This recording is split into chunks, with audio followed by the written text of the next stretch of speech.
Okay, maybe we can start. I'd like to warmly welcome Dr. Gabor Karsai from Vanderbilt University. As you know, there's a big buzz about Internet of Things. So he's going to talk about how to do it right. So modeling cyber-physical systems, challenges and recent advances. Gabor is a professor of electrical engineering and computer science at Vanderbilt University. And he's also a senior research scientist at the Institute for Software Integrated Systems. He conducts research in the design and implementations of CPS, the cyber-physical systems, in programming tools for model-driven development environments, in the theory and practice of model-integrated computing, and in real-time fault diagnostics. He received his BSc, MSc, and doctorate degrees from the Technical University of Budapest, Hungary in 1982, 84, and 88. And his PhD, another PhD from Vanderbilt University in 1988. Dr. Karsai has worked several large DARPA projects in the recent past, including advanced scheduling and resource management algorithms, fault adaptive control technology that has been transitioned into aerospace programs, and model-based integration of embedded systems whose resulting tools are being used in embedded software development tool chains. Gabor? Thank you. So what I'd like, can you hear me? What I'd like to talk about today is basically the results of a project and the thoughts behind it that shows how we view the development and engineering of cyber-physical systems. I will try to give a definition, of course, and go through some details how this works. But first of all, acknowledgements. This is really not just my work, work of a lot of people. Dr. János Stepanovic, who is the director of the institute, was playing a leadership role in the project. Dr. Bapti, Nima, Howard were the prime investigators in the project, and the other folks listed there were different developers, research scientists who worked on this effort. Our sponsors at our institute are mainly DARPA, but also we were supported by the National Science Foundation, different government agencies, NASA, and industry. Our website lists the specific details.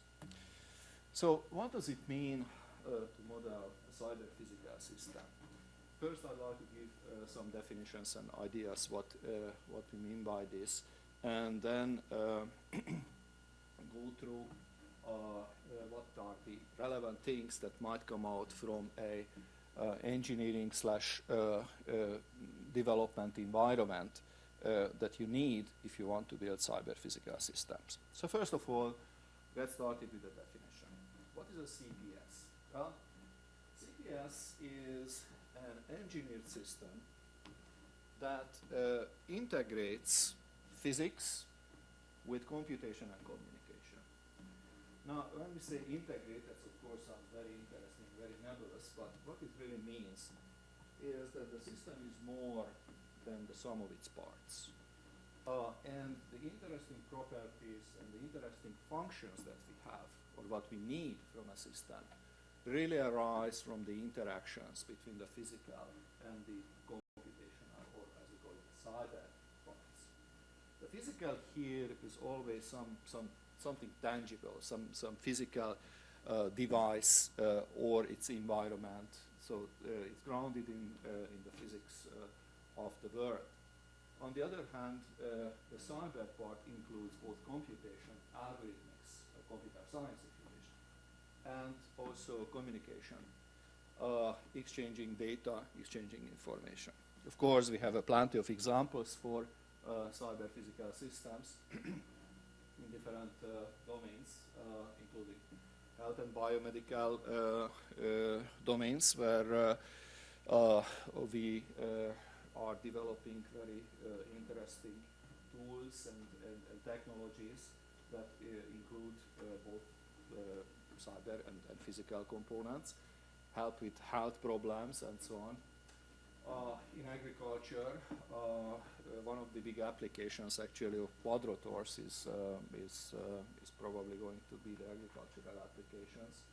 We can talk about the smart grid, which sounds like an electrical engineering problem, but the reality is really a heavy-duty control problem and systems engineering problem. And control has to be implemented somewhere, and the way we do it today is algorithms running on a platform. And the question here is, how do we build this? How do we realize this, and how we create these things? Other examples, of course, include aerospace, automotive, and defense examples. It's amazing how much computing power you have today in cars. The example, of course, always the 80 high-performance electronic control units connected through 5 different local area networks that work together and give you comfort, safety, and so on in riding. And if you think about what happens with autonomous cars, obviously that gives us a lot of challenges in terms of how do we create this kind of cyber physical systems. So what is going on here? What is really behind all these things, and what does it mean that we have computing and communication, and we want to use the capabilities of computing in the context of a physical system to gain new functionalities? Okay. So one thing that we can realize is that computing and communication deals with different models of time. We call them rich time models. Time in a computational system can be continuous, can be discrete, and there are a number of different approaches that one can use to model time.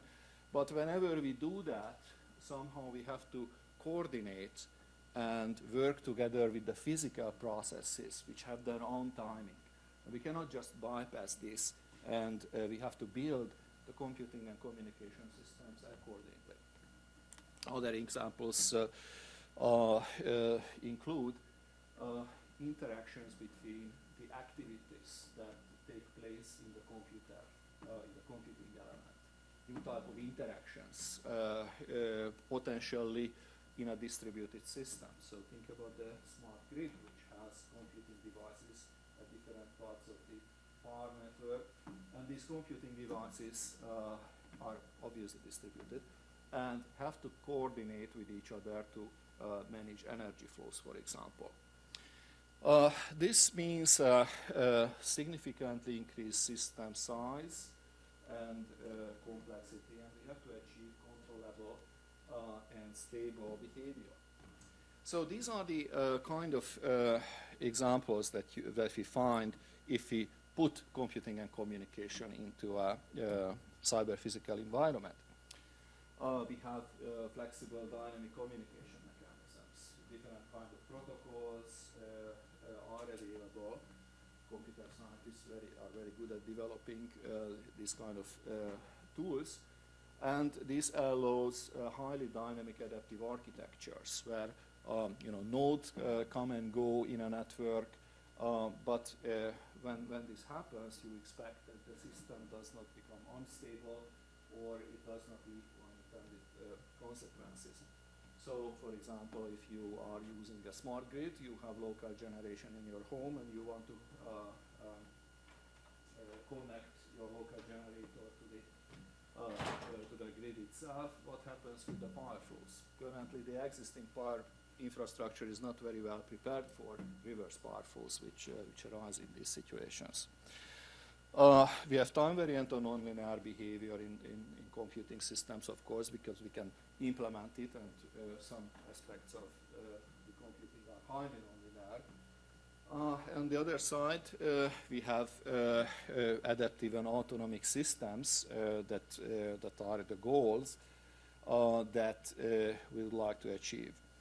You can also invoke, of course, higher level functions like learning or reasoning in a computational system, which enables us to build self-monitoring, self-healing systems, architectures, where we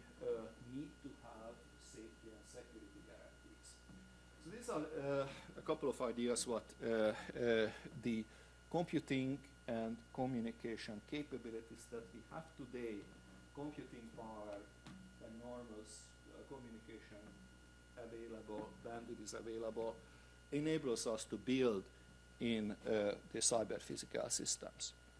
But of course there are a number of challenges.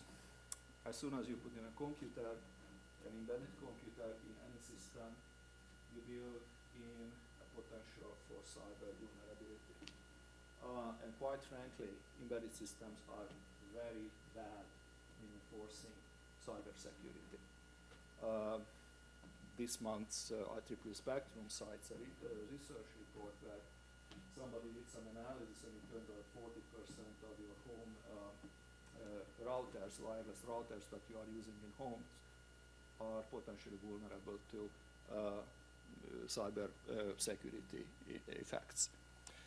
What this means is that through the cyber vulnerability in the context of a CPS, the physical system can be manipulated. So if they hack into your car, then they take over.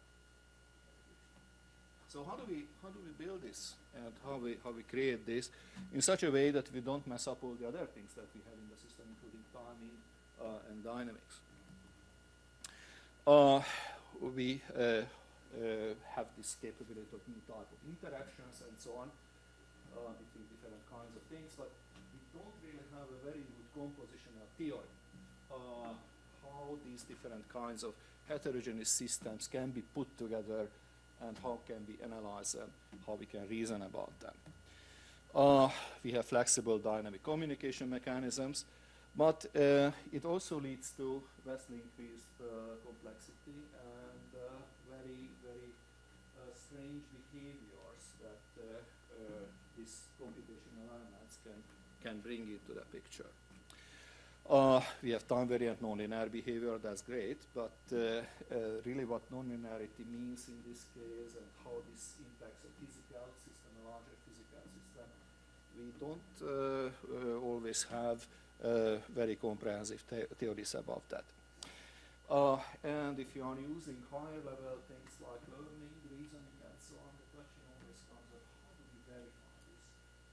We can verify mathematical theorems, we can prove them, or at least we can do model checking on them, but how do we verify that learning algorithm will converge to the right thing, and it will always do the right kind of behavior or perform the right kind of behavior that we expect? So this is a fundamentally challenge in cyber physical systems. Cyber physical system verification is not only verifying that a controller model works in a simulation environment.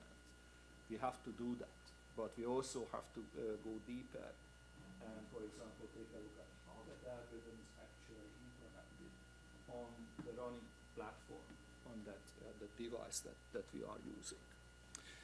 So the one approach that we can use is, of course, to use these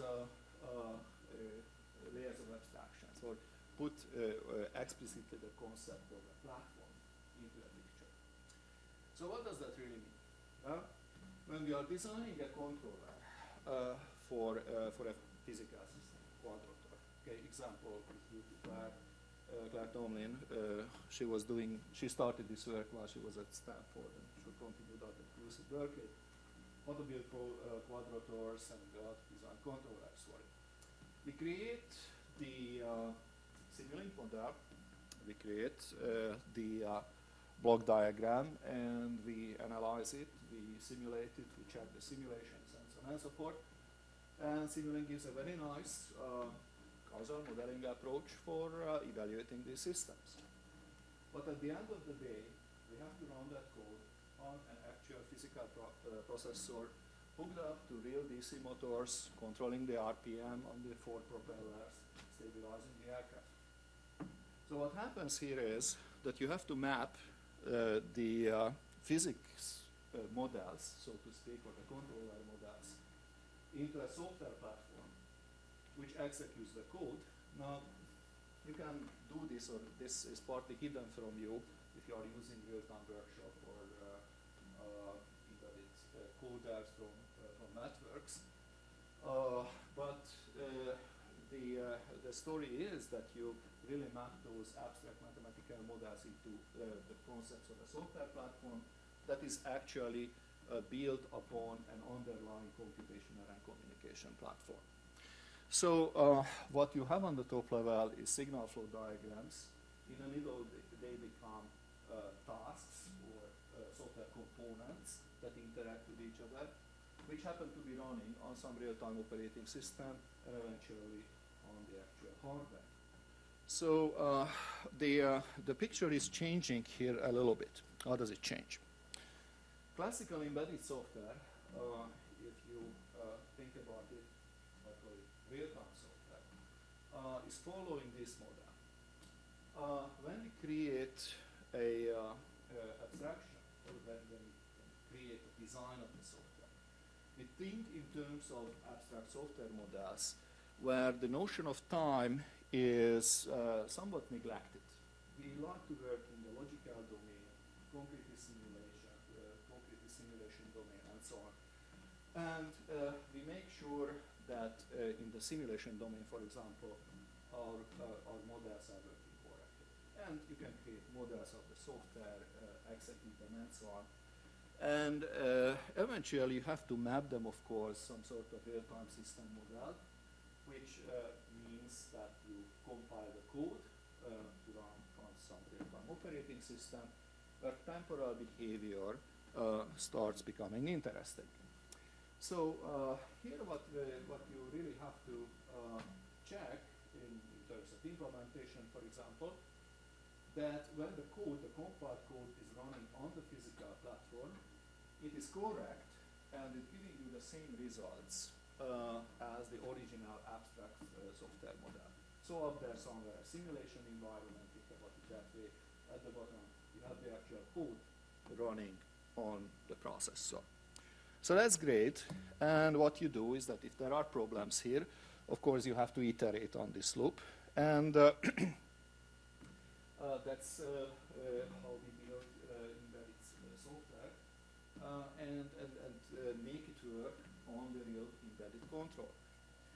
But the problem here is that this is nice, but if you take a broader view and you find that there is a physical world behind this, the physical world becomes the one that drives the whole process, because safety and other kinds of dynamic properties, stability, performance, and so on and so forth, are defined in terms of the physical environment, not in terms of the software. What I'd like to see is that my car doesn't slip, and I quite frankly don't care what is the scheduling algorithm used in the actual real-time operating system. What I'm interested in is the physical system behavior and properties. So the picture becomes three-layered now, and what this means is that you have to work with some sort of physical models, understand how the physical models interact with the abstract models of the software, but in reality how they are all mapped to an actual implementation platform. So really what in cyber physical systems at the heart of the problem is that you have to understand these layers and the different kinds of interactions among the layers. How does the physics work? What we know about it? What are its properties? What are the models of our software, the algorithms? How those algorithms are actually running and implemented on a real physical platform. And if I close the loop, will I get the desired properties at the end or not? So the goals here are that we would like to somehow understand stability, safety, and so on, how these requirements are satisfied by this integrated system, where we cannot ignore, for example, platform effects. platforms are very important because they give us an abstraction layer upon which we can build stuff, okay, without getting into the low-level details. But at the end of the day, we also have to understand how the platform is implemented and what kind of guarantees it can provide towards the higher level, higher layers. So the point here is that you really need to understand this sort of layered architecture if you are designing cyber-physical systems. This is hard, okay? And the reason why this is hard is that this sort of design really interdisciplinary. You got to work with the folks from Matti, Kenny, and other engineering disciplines, and understand how the interactions take place. It's not merely software and not merely algorithms anymore, but to a large degree, it's really systems engineering. You still need all the knowledge, what you learn about systems and theory. But at the end, really everything has to be put together. And sometimes even new fundamentals have to be created. So give an example regarding new fundamentals. Turns out that there is a very interesting subfield of control theory. You are familiar with it, something called passivity theory, that allows us to design controllers that are tolerant of platform effects. So for example, platform jitter, and the real-time operating system clocks, and so on. And this really requires a different kind of education that people have to understand, or engineers have to understand how these different aspects interact with each other. So here's my favorite diagram, what happens in a cyber-physical system. The cyber-physical system, you always have some sort of physical layer.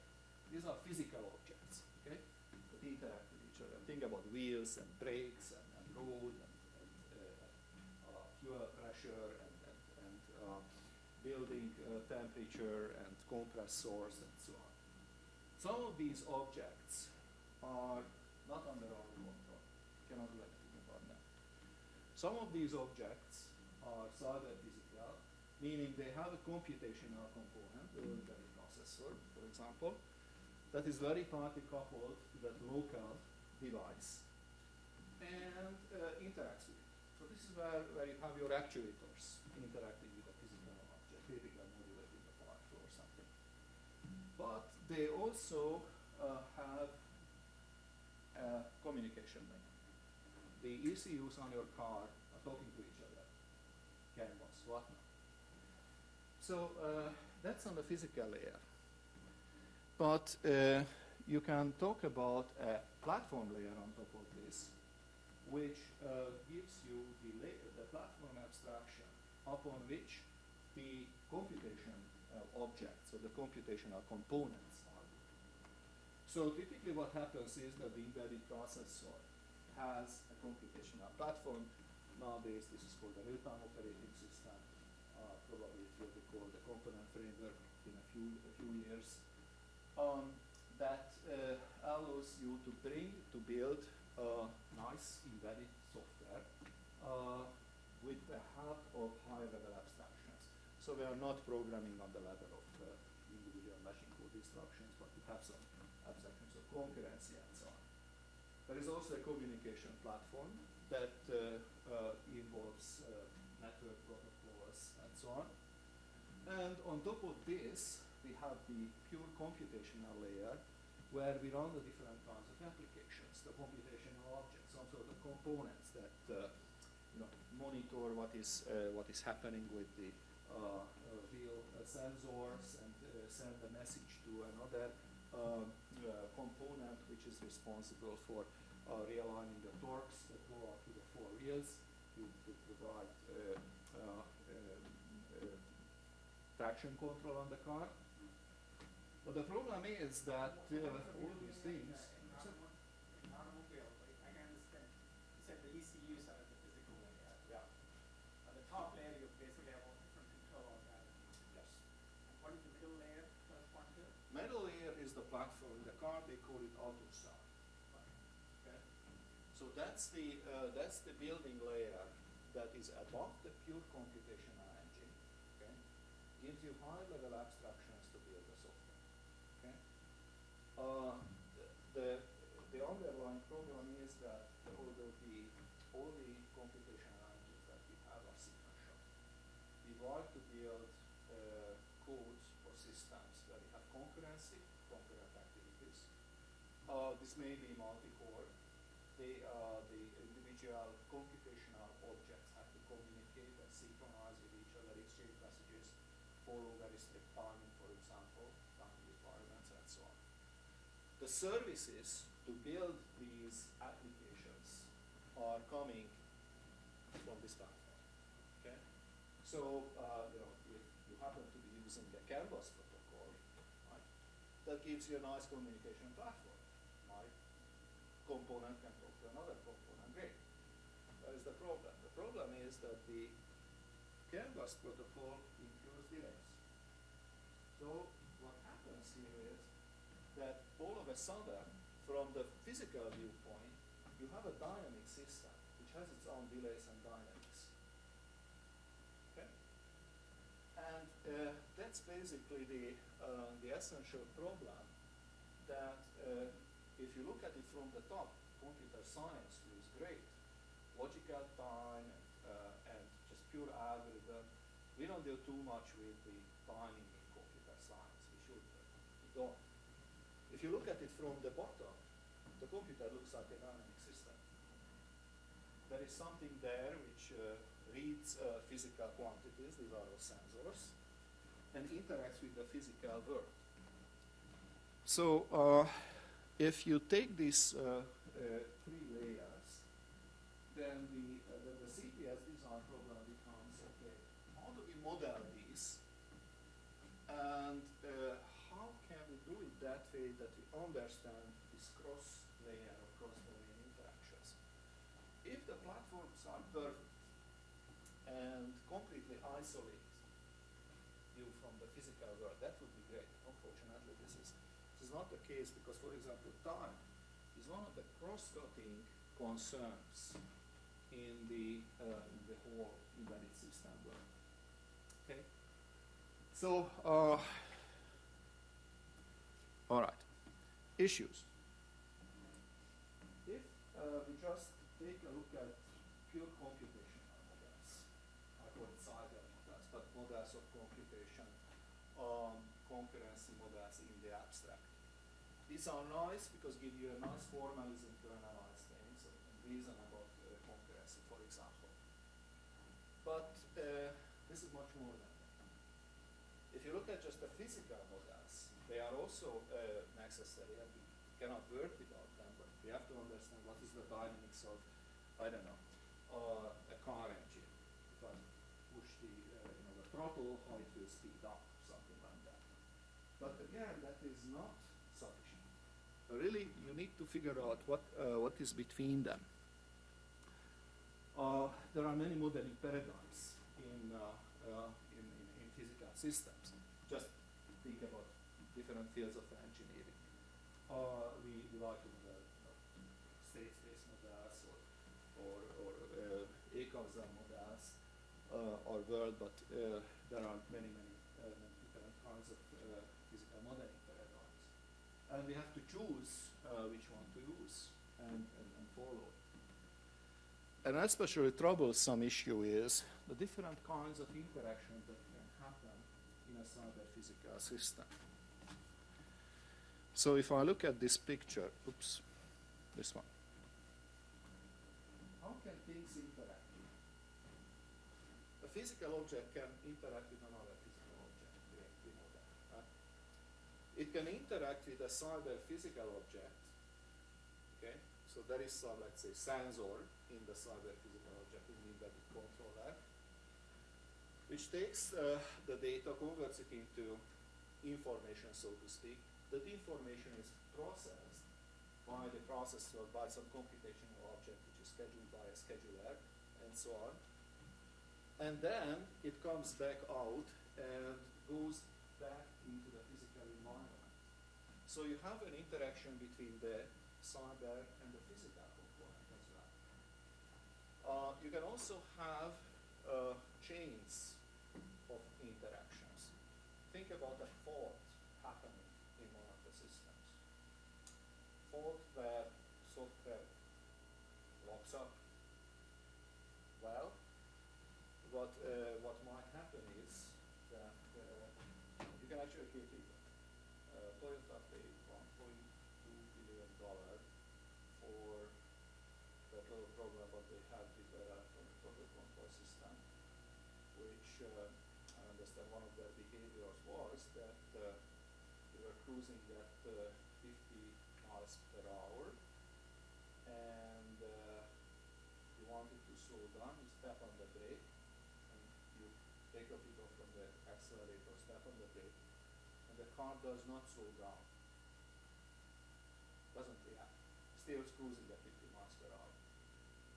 And it turns out that they made a couple of mistakes in the software implementation. If you had removed your feet from the brake and put it back on, then it would have reset the software, restarted, and got functioning. But they had a few accidents with this. This was a fault, so this is somewhat of one undesired event. But nevertheless, it clearly shows that interaction between computational and physical environments are very, very challenging. Okay, so one thing that comes up here, okay, what can we do? How can we analyze these systems where we have physical and cyber components together? And you know, one question comes up, okay, let's design a modeling language, a universal modeling language that has the capability of modeling everything, including cyber and physical systems, and just use that for all of our problems. As it turns out, it is not entirely workable, although there are very relevant and important efforts in, for example, physics modeling. A universal modeling language that can cover everything is probably not feasible. Some system-level models can be created, but to the desired level of detail. But really what we have to think about how we can compose models from different kinds of modeling languages and tools. So SysML, of course, is a nice systems engineering modeling language. It does, in my view, doesn't have a very strong semantic foundation, although there is some work in that direction. But at the end of the day, it is something I think I consider it as a work in progress. So if you want to design cyber physical systems, one lesson is that we have to think about how we can compose modeling tools, modeling formalisms, and modeling languages, because we need to understand these cross-domain interactions. Okay, so what we like to do is to support model-based design of CPS. So what does that mean? Well, we'd like to model the system, okay, both the physical and the cyber aspects, and we probably need to use very different formalisms for both. But somehow we have to represent the interface between the cyber and the physical world, and we have to be able to reason about it. We have to be allow the analysis of the design, otherwise it's not very useful. We like to do, of course, simulation-based evaluation. That's a very straightforward, very well-developed technology, but also we like to do some deeper level formal VLD, maybe reasoning, maybe theorem proving, maybe model checking. And what is important is to understand and discover unintended interactions. These are the things that kill you. You build a complex system and you don't understand what the interactions between the systems are. that can lead to disasters. So part of the systems engineering is exactly finding out what these are. And once we have the models, we'd like to get to the implementation as fast as possible. In an ideal case, we'd like to compile the models. Now I understand it doesn't always work, and we may not be efficient with compilation. But the ultimate goal would be to speed up development cycles by allowing doing the design in terms of models, evaluating the design, analyzing the design, up to the point that with as much automation as possible, we can compile the design to code or drive the fab that builds the system, or creates the system for us. I think we are making very good progress in compiling to code. Driving the fab is not that great yet. And there are a couple of problems why. Okay. So next, after this somewhat high-level talk, let's talk a little bit about a project that we had with DARPA recently. This is part of the AVM program, Adaptive Vehicle Make, and show an example how a design tool chain might look like that you can use to create cyber physical systems. I'm sorry? Okay, so it was sponsored by DARPA, TPO, of this, and there were actually the original seeding was done by UTRC. Out of that seeding, this program grew up. It was a 200 million program, and there were about 20 teams working in the program. So Meta was part of it. AVM was the umbrella. Adaptive Vehicle Make was the umbrella, and Meta is one element of it. Okay. So what was the story here? The story here was that Paul and brothers at DARPA realized, surprise, surprise, the Department of Defense is spending way too much money on building systems, wasting money, and it's very inefficient. The current process is very inefficient. I wanted to come up with some tools, engineering, environments, and so on, for improving the efficiency of the systems engineering process. The cell phone makers are able to come up with a new cell phone model every 18 months. For DoD to develop a vehicle, Humvee, or something more complex than that, takes 10, 15 years. Why? Okay. So the idea was to create an end-to-end model and component-based design and integrated manufacturing of a new generation of vehicles, complex real-life cyber physical systems. That was the goal. That's what we wanted to demonstrate the results of vehicle design. And from infrastructure to manufacture vehicle prototyping values, that was the original. They finally didn't get to that point. There were prototypes and there were even some manufacturing, but for various reasons, mainly management changes, the program didn't run to its full completion. Right now, it was handed over to the DNDI, which is the Manufacturing Design Institute, Chicago, and they are taking it.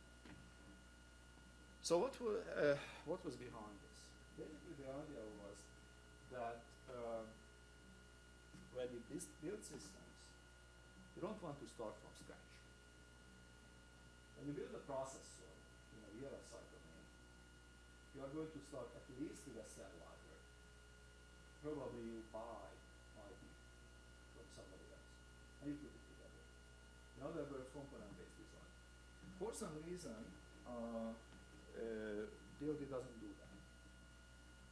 Now, if you are not following component-based design, you build everything from scratch, you can create very optimized, very size, weight, and power optimal systems, and it takes a lot of time. Their idea was, let's use components that are modeled. We use model-based design tools and technologies to put together the models and construct basically the vehicle with the help of these models from reusable components. Okay?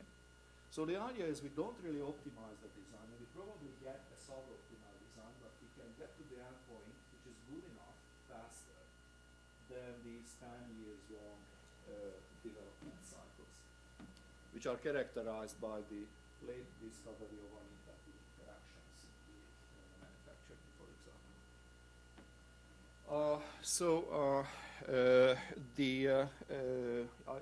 I can state it that way.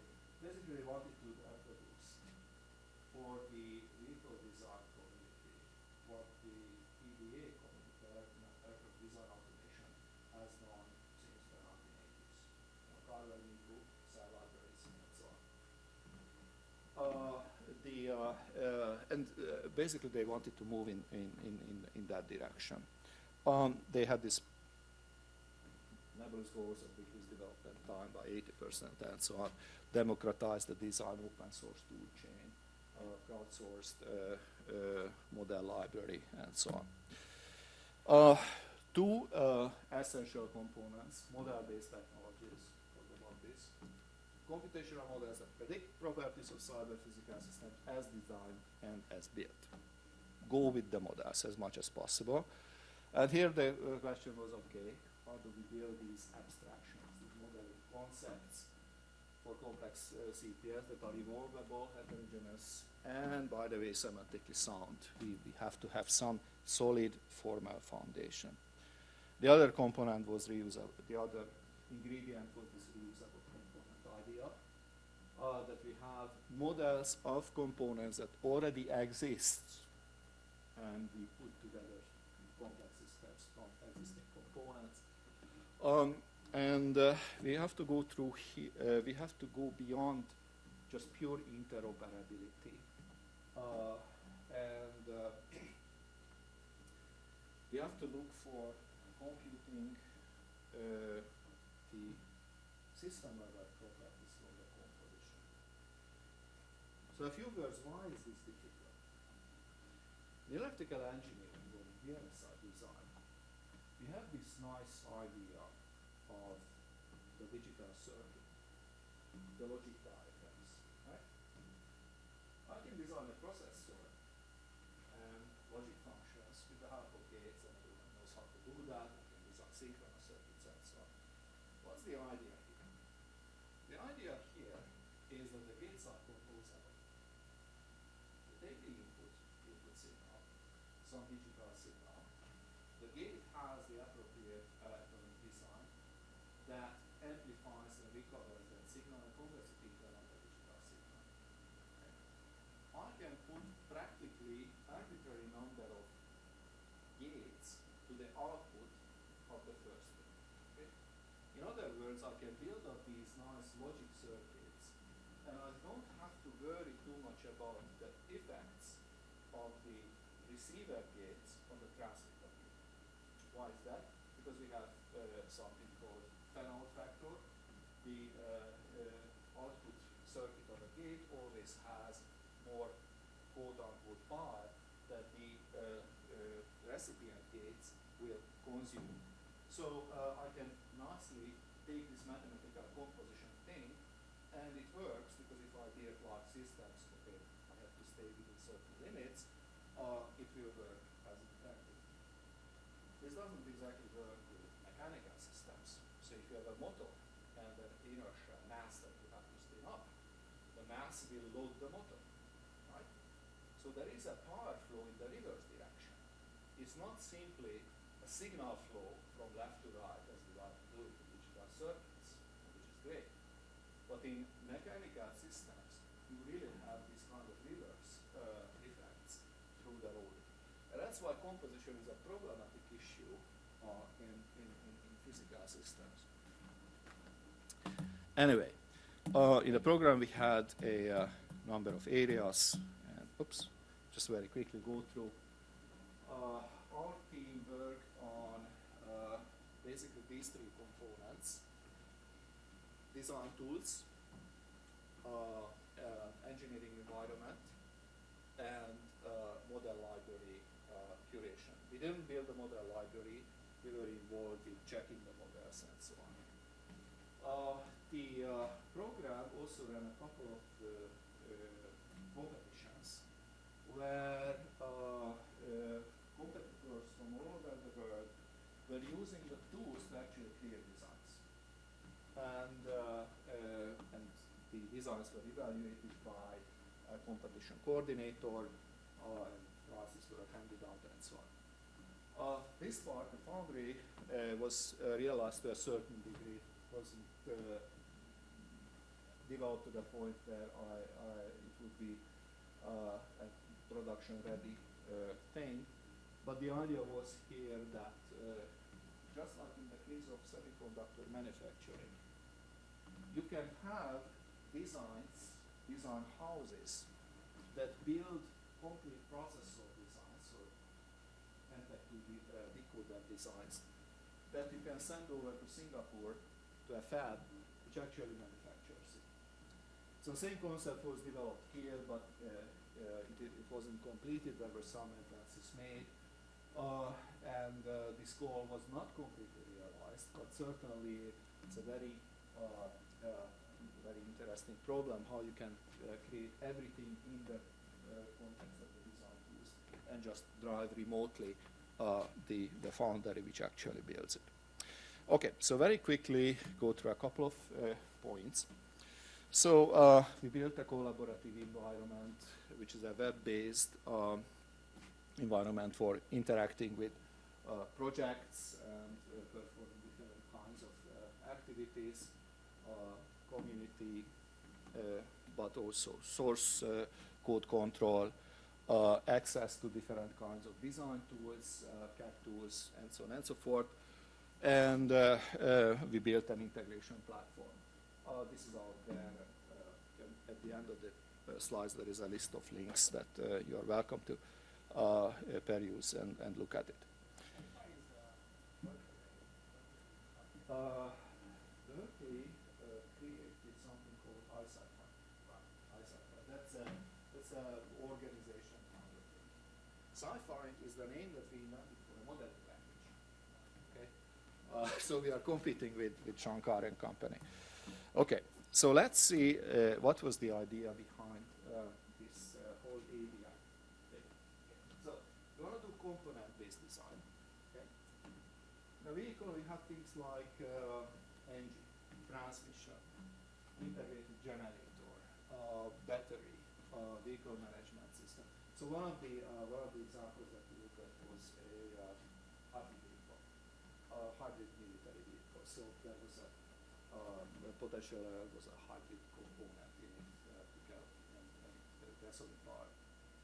So the components that we use here span multiple physics disciplines, multiple domains, and you may use multiple tools.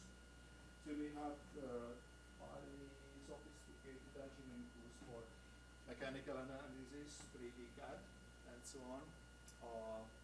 You may have dynamic simulation tools, you may have thermal simulation tools, and the other stuff, electrical power system simulation, you may have even fault simulations and so on. And the question is, how do we create components? What is the notion of a component here that we can use? So what we came up with was that the component is a complex thing which has different kinds of interfaces. We found 4 categories of interfaces. Okay. Category number 1, let's start from the bottom, is tightly related to a structure, the geometric structure. Okay? We call them the structural interface, and that's basically the CAD drawing of the component. Well, it's a little bit more than just a CAD drawing. because it defines the attachment points, the layout, and potentially a geometry which is could be suitable for finite element analysis. Okay? So CAD drawing is giving you the 3D model. Okay? Finite element analysis can give you interesting opportunities for calculating forces and other things, that other physical quantities that are relevant for the application. Okay?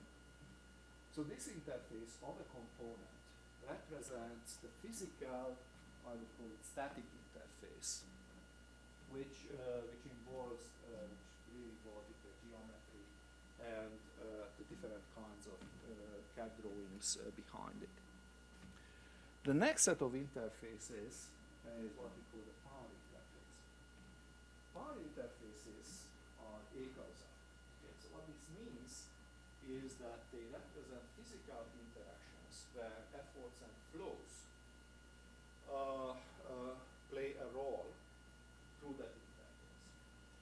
So every power interface is associated with some sort of domain of physics.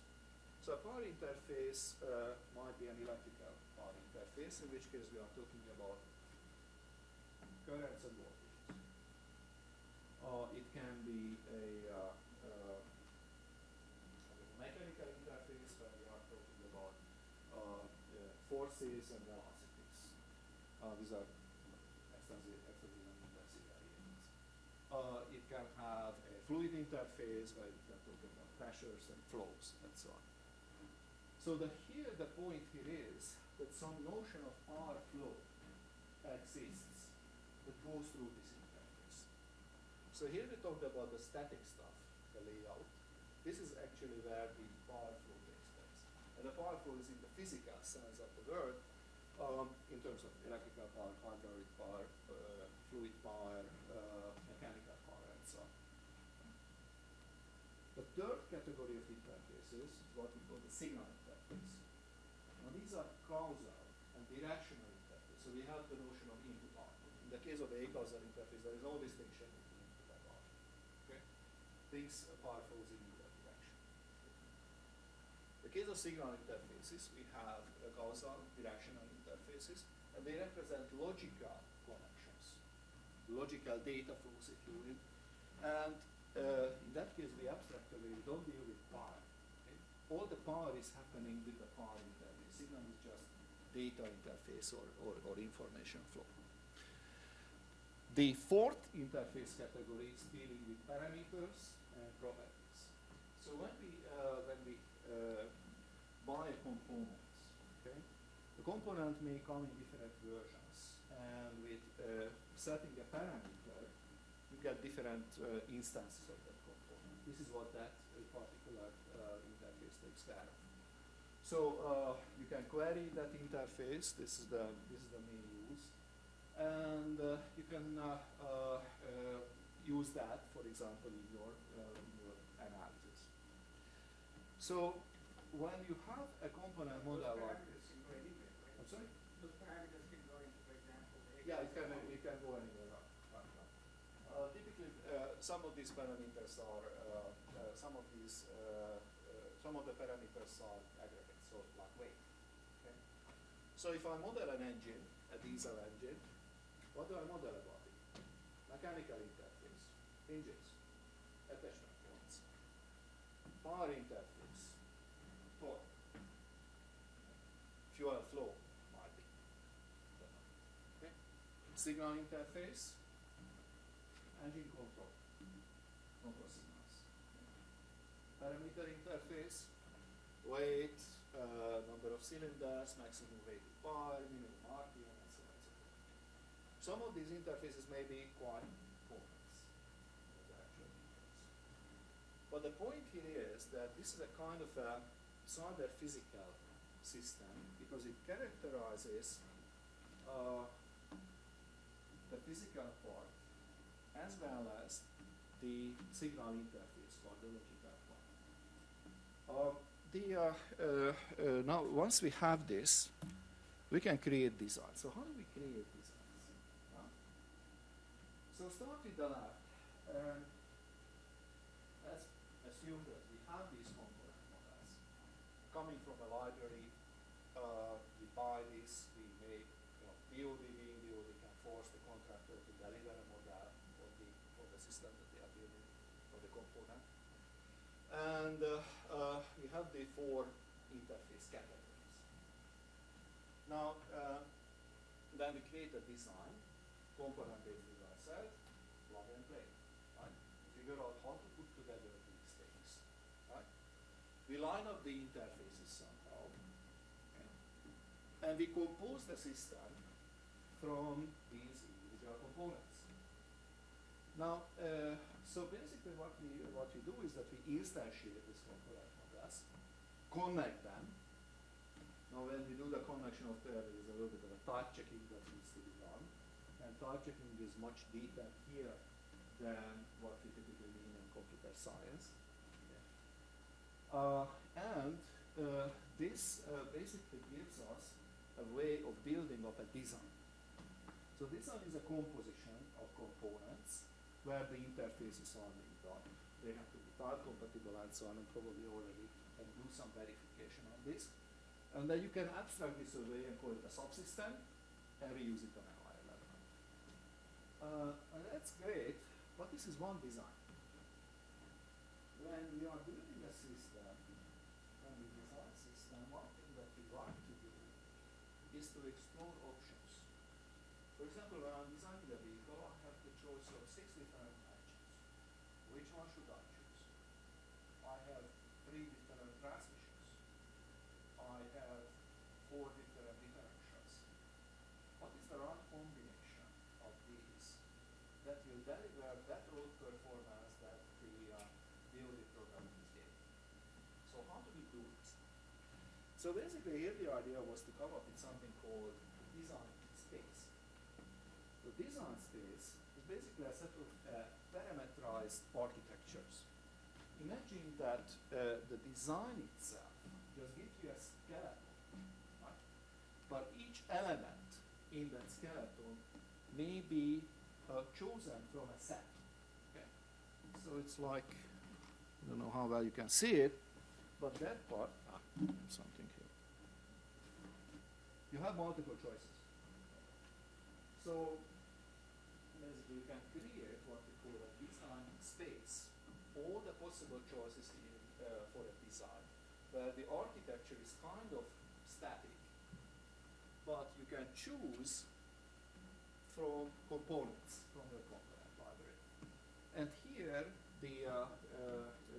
the exercise is to figure out what is the right choice that we have can make and create this ultimate system by finding out the right design point, which will solve the problem, that will satisfy the requirements, and you can manufacture it, and so on and so forth.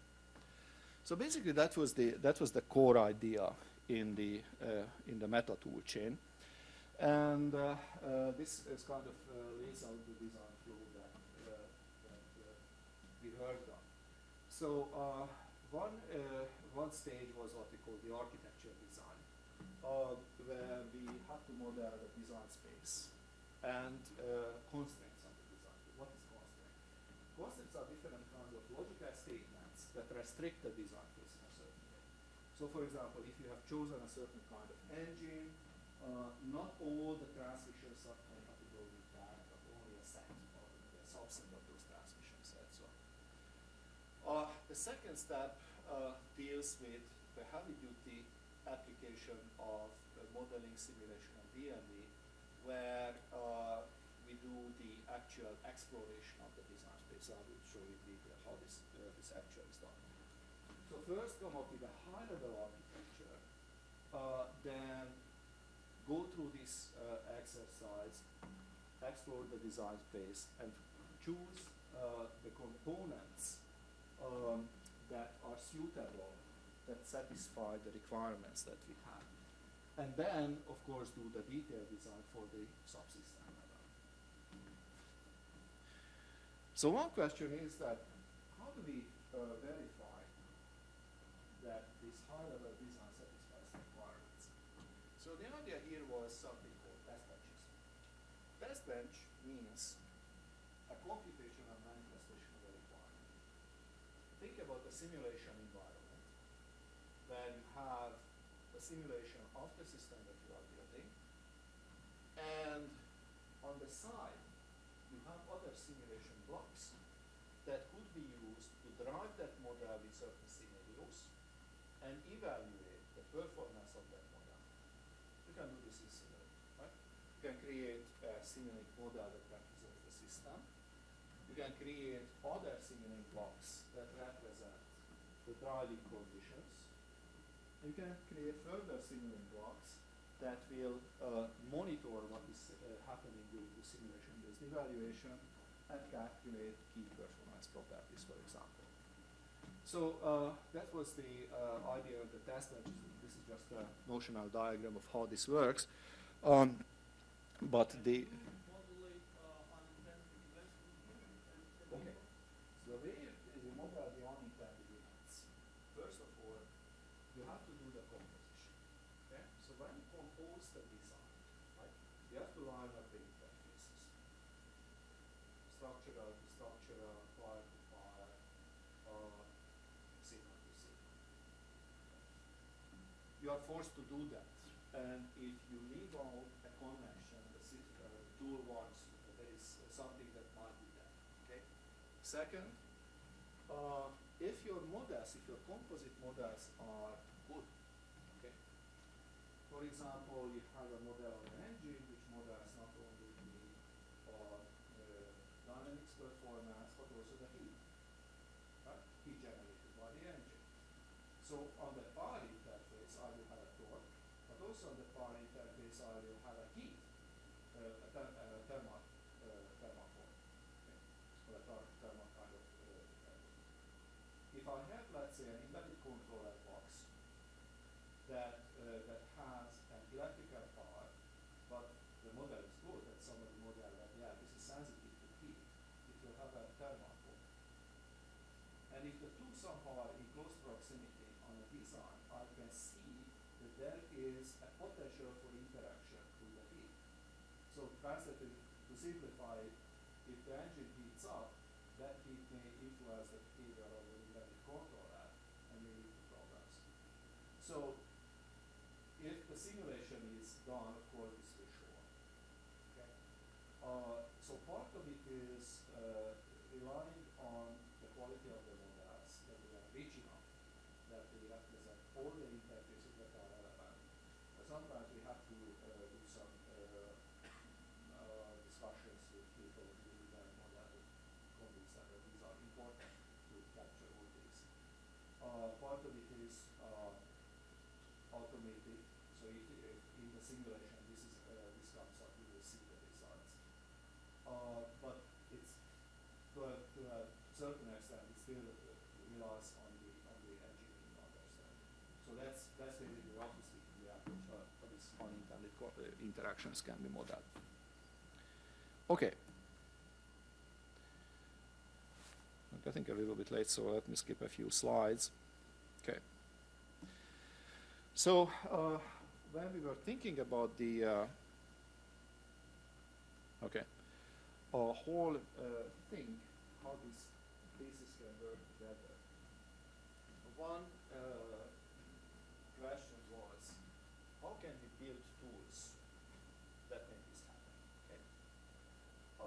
There were all sorts of information flows in the project. So the model library guys who are developing actually model models for certain components, those have to be wrapped into our component model, and they have to be brought into this vehicle forge environment, the engineering environment, and eventually shipped to the meta tools. Different kinds of engineers who worked on the design or coordinated the competition, for example, that with design models, design space models, and test bench models. The question is how do you make this whole thing work these interfaces. So one problem was that it's very hard to find an overarching shared conceptualization, call it ontology or taxonomy for this whole thing. In fact, we were looking for vocabularies and ontologies, but there is no comprehensive one. There are engineering domains which have their own concepts and so on, but we couldn't find an existing one. So the approach what we followed was that we grew and evolved these vocabularies as we went, and as much as possible, we used existing tools. That's a key idea because, as I said, starting from scratch and designing a completely new language just doesn't work. It's not feasible for the industry. They already have tools for thermal analysis and so on and dynamic modeling. So as much as possible, we could use existing tools. How we choose the modeling language? That's again a bit of a tricky problem because you have to get the modeling language accepted, and the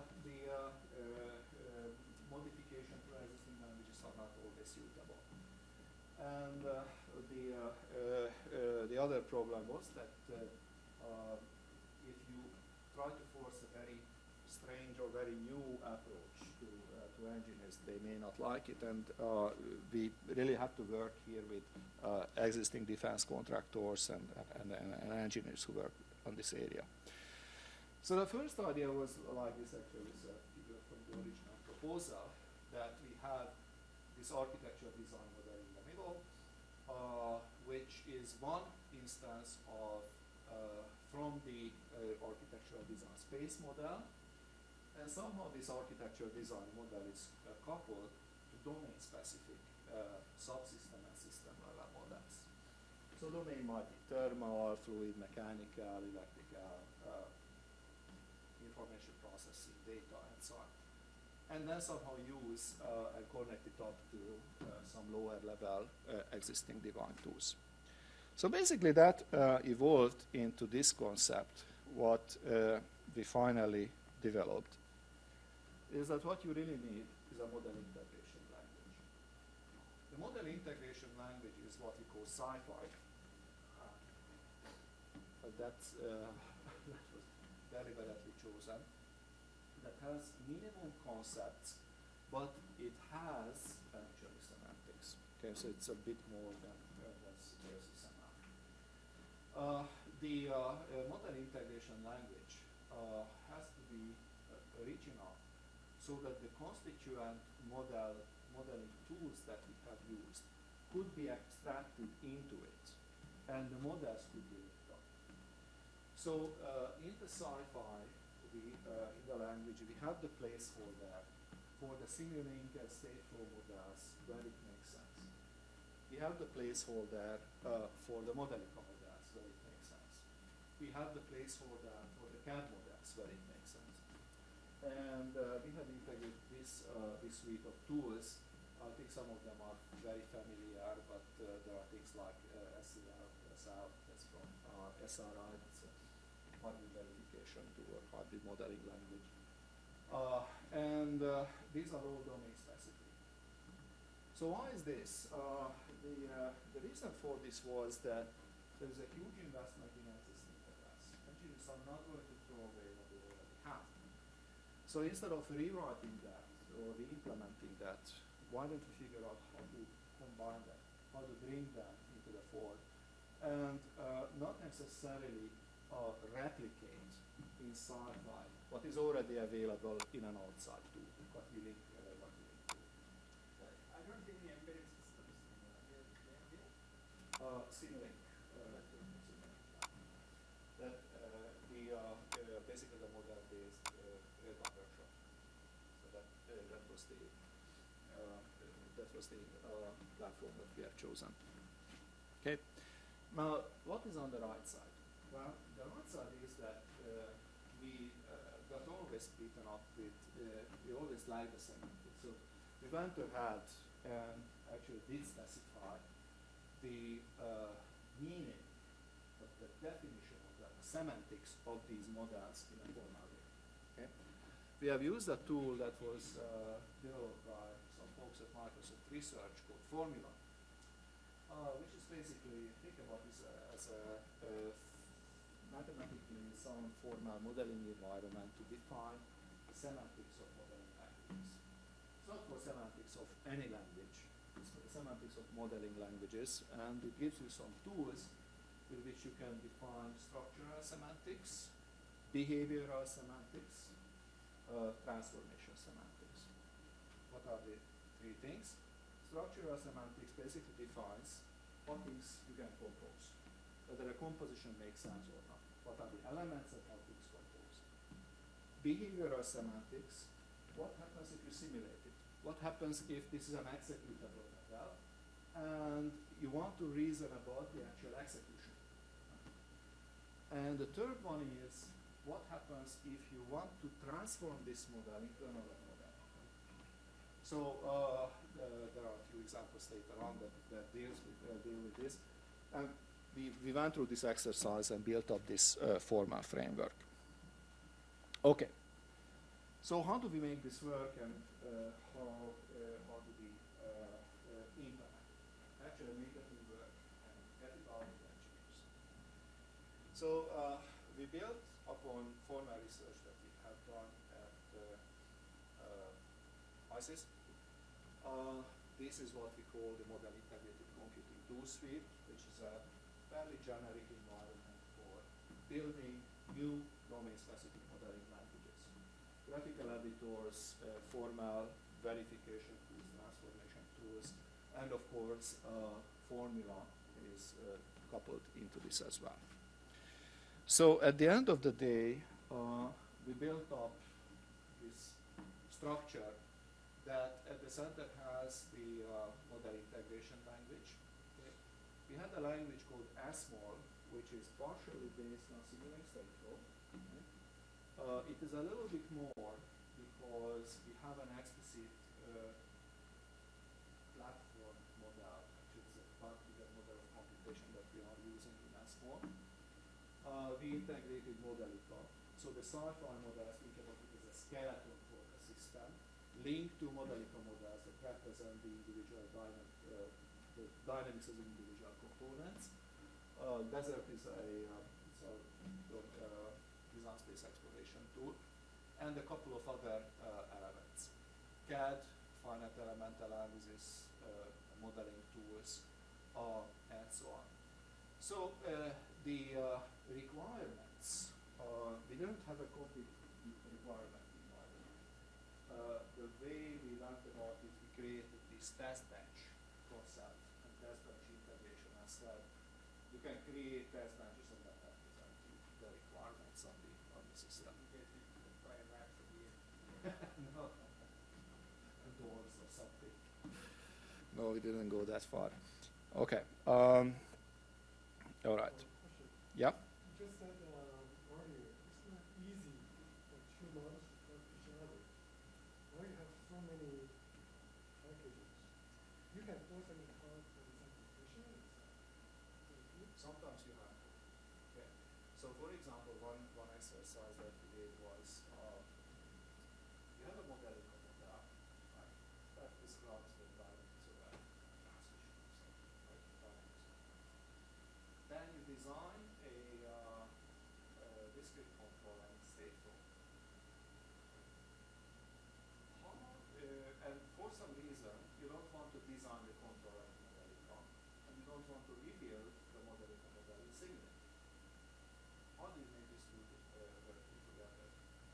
We actually have an FMI implementation, but the ultimate approach here was that we built the tools which are not shown here, where in sci-fi you can say I have a component which has a Modelica model, I have another component which has a stateful model, and we have the tooling for generating an integrated simulation where these two work together. Okay. So that part is automated. Yes, it is inefficient. But the thing is, sometimes you don't want to reveal sometimes you have IP issues, right? Sometimes you have IP issues. You have to model exchange consideration. yeah. So that is something. How long the simulation work? Sometimes you get into each of these models, there are different models. Or one is really simulation. Yes, that's a problem. So that's a problem if you are using very fine-grained models. So that will kill your performance. There's no question about it. So you have to you probably have to use different fidelity models and start with a low fidelity model for the first exploration. Now, the exploration, the way we do this is using simulation up to a certain degree. I will come back to this in a moment. Actually,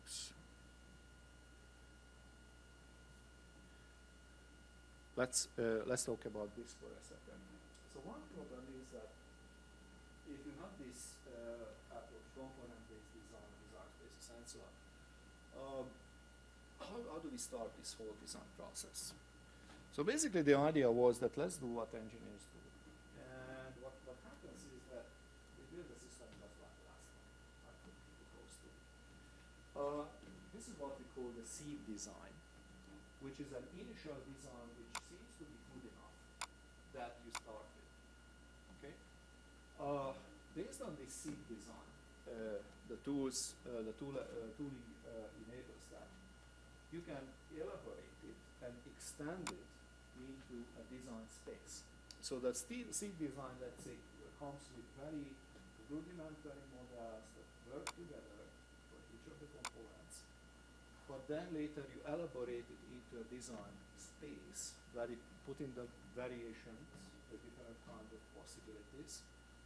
And after that, you start exploring the design space. Now this is where something interesting happens. A very simple way of design space exploration would be generate all the instances, simulate all of them, and find the best one. But it's not very efficient. So we do a design space pruning before we actually get to simulation. So the way that works is that the different kinds of components may have constraints. Think about the mathematical expression, a Boolean valued expression, or there's some variables that it has to satisfy. There are also some system level constraints. For example, the weight of the system cannot exceed a certain value. You can create these constraints, document them, and then use a constraint solver tool to sift through all the combinations and find only those combinations in only those points in the design space that satisfy these set of constraints. So go from a potentially very large design space to a much smaller one where you can evaluate these individuals with test batches and simulations. So the concept of a design experiment.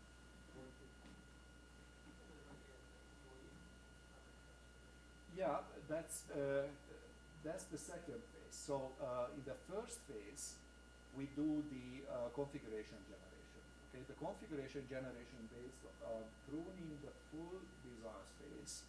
Okay, with the help of the constraints, and then do the parametric exploration. Okay, so not prior to everything, it doesn't make sense. First, cut it down to a set which is manageable, and then do the analysis there. Okay. Okay, so hybrid cell is SRR tool, and that's basically a highly documented verification tool, and some of that you can.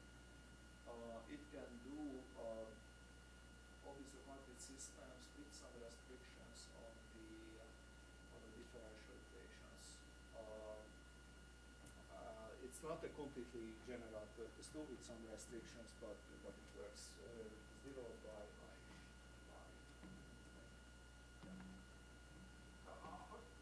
So what are the best verification tools they have? These guys talk about alias and all. Right? Are you aware of that? Kalis?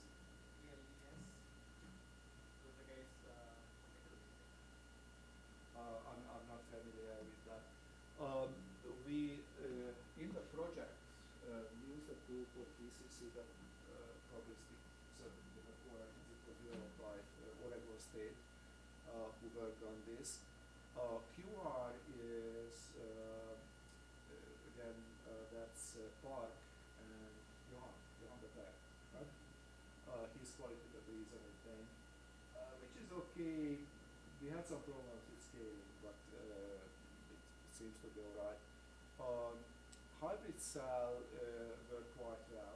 So, for example, they were able to verify a 5-speed automatic transmission controller with it quite nicely.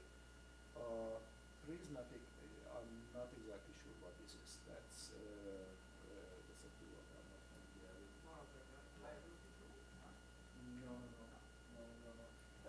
I thought that it might be Prism probabilistic, but I think this is something different. Now, so quite frankly, with the formal verification tools, scaling depends on that. I think I'm not saying anything here. For critical systems, for some critical components, I think it's okay to use, but you probably need to raise the level of abstraction to a level that it's kind of hard to, I talked about platform effects. Now you have to factor out platform effects completely, otherwise the tool doesn't work very well. So that's that was the overall design flow, and the toolchain supports that.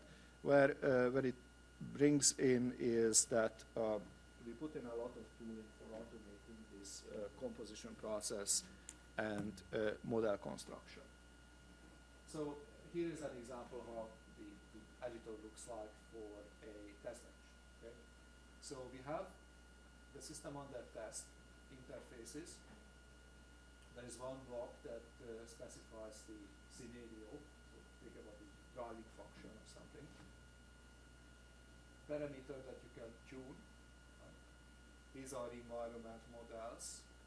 Not exactly sure what all the details are, but here is some sort of evaluation component. This is the instrumentation, virtual instrumentation if you wish. And here is a metric that you have to satisfy. Acceleration from 0 to 30 kilometers per hour takes such and such. Okay? So this is what you bring in. This is what you create in the graphical environment. It's a sci-fi environment. Behind all these, somewhere there is a Modelica model, there is a Simulink model, there is another Simulink model. Now, this becomes interesting, of course. CRR. I think this is some metric that we have to follow. That's I'm not a mechanical engineer, so I have to plead ignorance here. This is an example for the test suites. These are the requirements that we have here. So components, system test suites, and different other aspects. Literally, we went through the exercise and built up these elements, and then ran the evaluation after the design space exploration. Now, word about the design space exploration. Okay. So we create components and the design spaces with evaluation. So design space once again, just a skeletal structure with variants for the different components. You can take that and convert it into either an ordered binary decision diagram or a multi-terminal binary decision diagram if you need reals or something like that, and do a pruning. Okay, so the pruning means we apply the constraint and it removes elements from the set. This is a finite representation because it doesn't compute the cross product, right? So potential design space can be very large, thousands of options. After you pruned it down, you ruled out all those alternatives to violate this rough constraint. traits, you end up with a set of design architectures that you can evaluate. What happens here? This is where the test benches come in and calculate peak performance values. Right? Now, there is some automation here because if you have to do this one by one, connect the lines and the box units are in the neck, and this is what the tool does, that from the design space, the selected alternatives wires up the simulated models or modelical models and hands them over to a simulation framework. The dynamics models could be a part of fidelity and so on. And this part, the ECC, uncertainty propagation, is this what the Oregon State guys worked on to help with this process. There is also a similar effort on the CAD and finite element analysis side. So here in this sci-fi, you just describe in an abstract way the composition of the physical components. We don't deal with the actual CAD layout. The CAD layout is in the CAD tool, right? Sci-fi just describes that this component, this interface lines up with that interface of that other component. And the actual composition happens inside the CAD tools. And, the resulting system is analyzed by the CAD tool. This is another example how the embedded part is done. The software components that we used for that is supported in the tools are coming from simulated stateful. Simulated stateful is not really a component-based environment in the sense that when you generate code, it either generates code that runs on a specific real-time OS that networks are selected, or it's a standalone code, at least the version one I'm familiar with. So we take that and we implemented a very simple time-triggered model of computation, a scheduler that runs these components according to a time-triggered schedule. And this is undergoing a schedulability analysis, and once it is done, it is run on a platform. Again, this is based on a very simple time-triggered model. The reason mainly for choosing that was the closeness of the fixed rate systems that we were interested in the applications, and the simplicity of this. Design space evaluation. So how do we look at the design space? And this is one visualization of the choices that and the evaluation results that the tools can give you. This shows different kinds of designs, these are the horizontal lines, against different kinds of requirements. So every one of these corresponds to a test bench result. So that's one sort of metric. And it gives you an overview for those, I don't know, there was about 60 different kinds of designs in this experiment, I mean this system. Some more pictures. This shows pairwise evaluation of the different metrics. As you have seen from the test benches, there are a huge number of metrics that you need to look at. One more visualization is dealing with the probabilistic certificates of correctness. These are different distributions for various parameters and the performance and of the individual designs with respect to that. Similar thing happens with the CAD assembly composition, but in that case we very heavily rely on actually synthesizing CAD design from individual CAD cases, and then use the tools like Pro is one of them, or other finite element analysis tools for evaluating the design from that point of view. So that's basically what we call the open method tool suite. The tool suite there's one version which is based on open source third-party packages, for example, OpenModelica. We also made it sure that it works with Daimler, for example, and you can compose models which have all these physical aspects. To wrap up, a few words about formalization. Okay.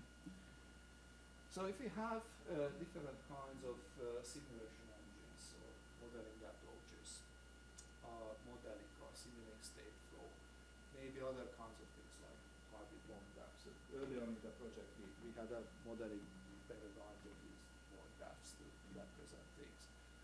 How do we make this work together, these individual simulations, and collaborate? So we have technologies like FMI or even HLE for that matter, which kind of helps in that respect. But that's really the plumbing. What we need is some sort of understanding of what we call a semantic integration. So what these models mean, and what does it mean when they are proposed? So if I have a circuit diagram like this is a physical component structure, classical theoretical engineering.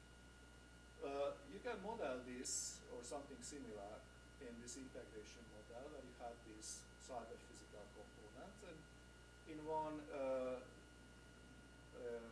model, the power ports hook up to, let's say, Modelica model, in another Modelica bond graph model. Okay, what's the meaning of this model? What happens if we compose this? And what does it mean if I want to compose these tools? Because I need to. Again, this arises because we cannot afford to rebuild all the models that are already out there. So the question boils down to what is the semantics of a modeling language? What does it mean? What does a model mean? So basically, we use this old idea of called semantic backlink that facilitates the interaction and the composition. This is sometimes it's a conceptual model, but actually it can lead to very, very deep insights if you do it. So the point here is that we somehow need to be able to describe the semantics of different heterogeneous modeling languages in a uniform way so that the models can talk to each other, so to speak, and not necessarily just implement the simulation so that they work together, but understand potential problems and discover issues with that. So we have used this formula framework that was originally developed by Peter Jackson, this class student, Yarosh. Then he's at Microsoft Research right now. And basically the foundation here is a logic formalism based on algebra semantics. And you have a number of background theories that you can apply or you can use. And basically the fundamental semantics of the language is based upon logic programming. Okay? So what can we do here? Well, we can describe what we call structural semantics. This is a mathematical documentation, if you wish. What is in a domain? A physical or mathematical domain that we work with. So what are the building blocks? What are the abstract data types we work with? And with the help of this first order logic with fixed points, describe the world. So what are the concepts, structural ingredients and constraints in that modeling language that we work with? So once we have a formal description, then we can create sentences in this logic system and check whether this sentence is compatible with the language definition. Okay, so whether it's like grammar syntax checking. You can also do some interesting things like generate models or generate examples based on the descriptions. You can also compose different languages, just compose the formal systems, and you can also describe transformations. So basically, this is the building system or the mathematical notation underneath with which you can create the descriptions of the definitions of the languages. Now, but okay, so this is just really a description of sets and relationships and so on. But what about the meaning? How does it work? So one thing that you can do is with respect to this behavior of the model is that you specify how the model translates into something that you know how it works. Okay. So if you have a engine, a simulation engine, okay, that has, I call it instructions, basically you can define the semantics of a modeling language by saying, here is a model, how do I translate that model into the instructions of the simulation engine and build it up from that way. Okay. So one example for this translation-based semantics is hybrid one-graphs. Right? You can think of hybrid one-graph models with junctions, elements, and so on and so forth. And the semantic domain, the engine that you can work with is, let's say, first order differential equations. So the semantics of the bond graph can be defined by specifying how to transform the diagram into a set of differential equations that like Kirchhoff laws and usual rules, right? And come up with a set of equations that implement the same thing what we're looking at bond graph. So that's one. Sorry, that's the second example. This is what we call the denotational method. The other one is the pure simulation-based method, where you describe how the model is executed. So, for example, if you want to define the semantics of a state chart that has concurrency and so on and so forth, you can do it by saying, I know how to build from this state chart a pattern net simulation. I know what the pattern net simulator does, and I describe this mapping that gives me the morphism, if you wish, between the formal spec in state charts and the executable notation. Okay. All right. So we did this, and just in interest of time, show a few little examples. Here is a formal definition of what Gabor Karsai. Okay.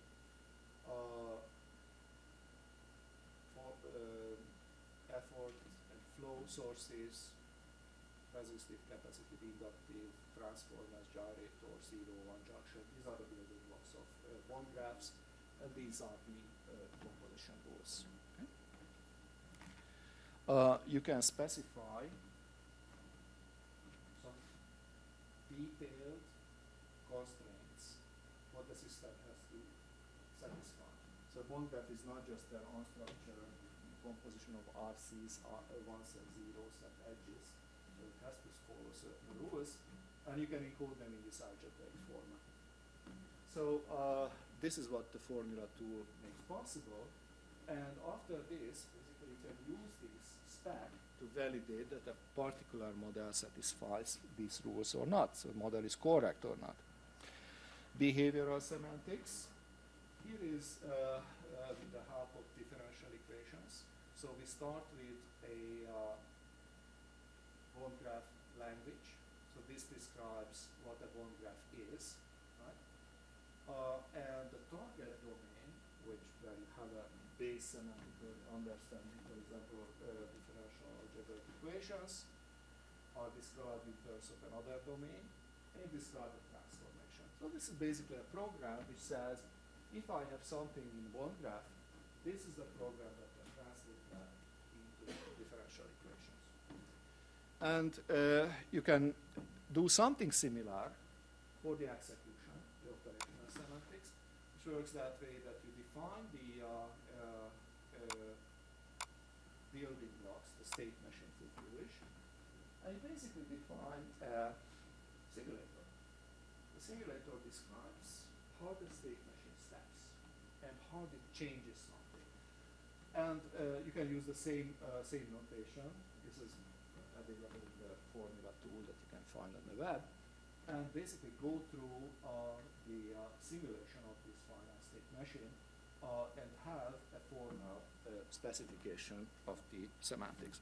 So we built up this semantic backplane for these examples, and I'm not going to go through this. At the end, it gives you a documentation tool for languages. That's what it results in. So it gives you formality, gives you some help with checking models and with simulating models. It's absolutely not efficient. So it's not for production use. It's not for high performance calculations or whatnot. But it's good enough for giving a precise, executable or understandable semantics for this kind of different modeling languages that we have used. Okay, so what did we learn? Well, it's a tough problem. We can use this model-based design and verification with the help of models, but we have very significant scalability problems. Okay, even relatively small systems. So there are, for example, verification tools like discussed before have a problem. If you want to have scalable verification, you have to restrict the abstraction. So not just arbitrary, you have to have some constraints on those. And one big problem with any private model-based design is the epistemic uncertainty. So that sounds very elegant. What this really means that it's a systematic uncertainty. So in theory, we can know things, but in practice we don't. So it's not a noise, but this is something that that is always there, and if you miss it, nothing happens. So there is no remedy against this, because if you don't know it, you don't know it. The best thing what I think we can do is document and create high fidelity models and tools that capture those, and at least warn the designer that there is something that there is a issue. So the question was about this unintended interactions. If somebody doesn't model that the processor board is sensitive to thermal effects, nobody's going to figure that out. Not especially not an automated tool. We can reason only about what we know. And if you capture that we model it, it's simply then we can figure out the potential for the interaction. But it's not it cannot make something out of nothing. So thank you very much for your attention, and here are some links that you are welcome to look at.